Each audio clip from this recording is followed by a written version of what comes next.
talk about the pitching talent and the Orioles organization. Well, we've just had a pitch clock violation called on DeYoung, and since there were 2 strikes already, he's out. DeYoung probably not terribly familiar with the pitch clock rules since he's been in the big leagues and has not had to deal with them. Wow, that is Paul DeYoung of the Cardinals sent down to the minors, dealing with the pitch clock, and he struck out because he didn't get back in the box in enough time. And it illustrates that in the minor leagues right now, there's a pitch clock that's working. It's funny. I know Ronald Acuna, when he was sent down on a rehab assignment, that's right, they turned the pitch clock off, right? Yeah. So if it's a major league guy coming down, but when a major league guy gets demoted, now you got to play by the kids' rules, right? That's exactly a shame. Right. So how is the pitch clock going in the minors? So far, it's going amazingly well. You've asked me about this before, and the word that comes to mind when I watch these games on my laptop or my iPad is rhythm.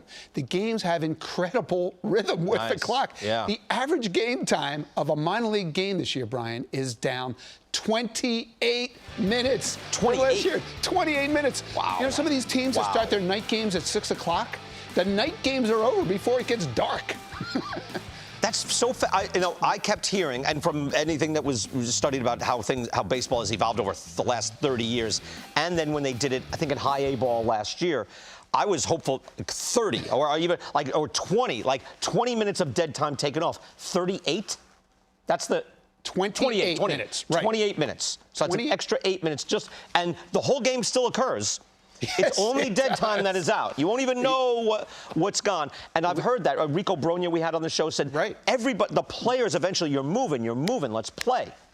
And that's this is the game that we grew up watching and loving. Something happens. And it's gone on with no apparent impact, negative impact on offense. There's actually more action.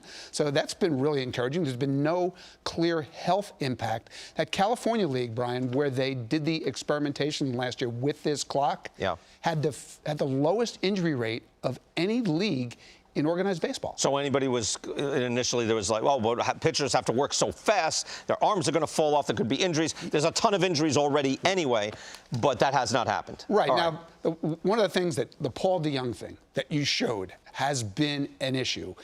Hitters are getting used to it. They've learned now, if they call time, the clock resets. So rather than get yourself called out here, call time before the clock gets you. If it's granted. And again, you can abuse that and eventually, hey, no, get back in. Correct. Right? But hopefully. Here's the most important thing. If you're going to have a pitch clock in the major leagues, the enforcement is the most important part. Hitters have to buy in, pitchers have to buy in. Most importantly, umpires have to buy in and enforce it. But that night when Max Scherzer gets called for ball 4 because he's not on the rubber in time, and a run scores against the Braves in September, you'll get some programming out of it.